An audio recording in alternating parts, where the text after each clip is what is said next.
एक ऐसा क्वेश्चन जो देखने में टफ है, लेकिन अगर तुम्हें एक छोटी सी ट्रिक पकड़ ली तो 10 सेकंड में एक क्वेश्चन सॉल्व हो जाएगा।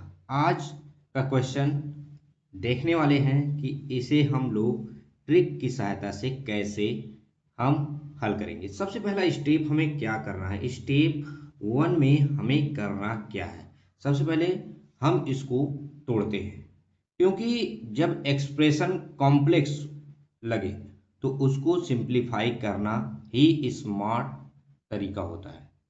तो यहाँ पर क्या करेंगे, हम इन्हें सबसे पहले तोड़ देंगे। तो यहाँ पर लिख सकते हैं 2/cos² और यहाँ पर 3/sin बाई cos², यहाँ पर dx हो जाएगा कि नहीं। इतना स्टेप आपको समझ में आ गया कि नहीं। अब यहाँ पर क्वेश्चन में एक हिडन ट्रिक छुपा हुआ है जो आइडेंटिटी को पहचानेगा। वही यहाँ पर क्या छुपा हुआ है, यहाँ पर देखो क्या छुपा हुआ है, यहाँ पर कोई देख पा रहा है।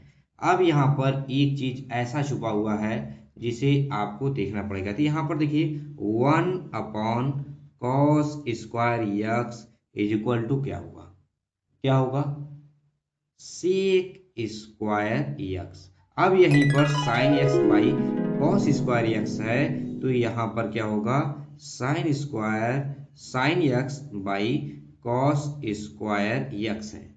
तो यहाँ पर देखो sin x by cos x लिख सकते हो, इंटू 1/cos x लिखोगे।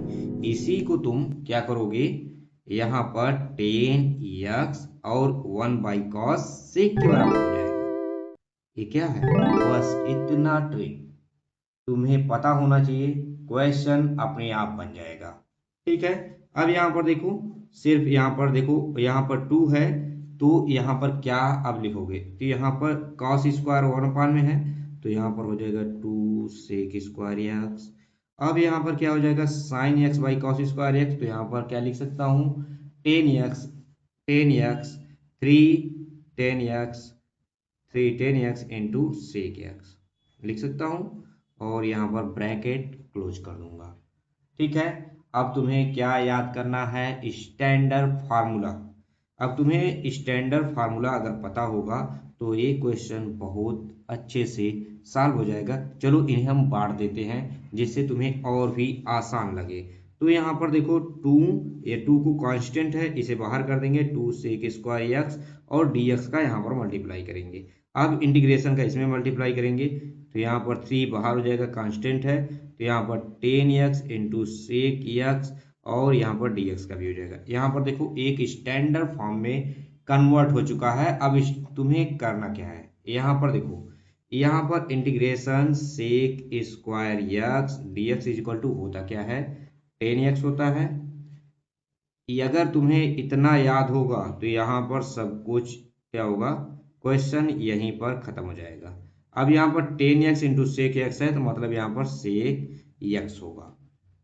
ठीक है, अब यहाँ पर फाइनल हमारा आंसर क्या आएगा, अब यहाँ पर इसका आंसर जो होगा, अब यहाँ पर देखिए sec²x, तो यहाँ पर क्या हो जाएगा 10x हो जाएगा, और यहाँ पर -3 sec प्लस c। यहाँ पर देखो कितने अच्छे तरीके से इक्वेशन हमारा जो है सॉल्व हो चुका है। देखो क्वेश्चन टफ नहीं था, बस तुम्हें पैटर्न पहचानना था। मैथ में स्पीड उन्हीं की होती है जो आइडेंटिटीज को पहचानते हैं। ठीक है, इन्हें आप पहचानोगे तो क्वेश्चन बहुत तेजी से करोगे, इंस्टेंटली पकड़ लो। ठीक है, वीडियो कैसा लगा कमेंट करना और वीडियो को लाइक करना। Thank you for watching.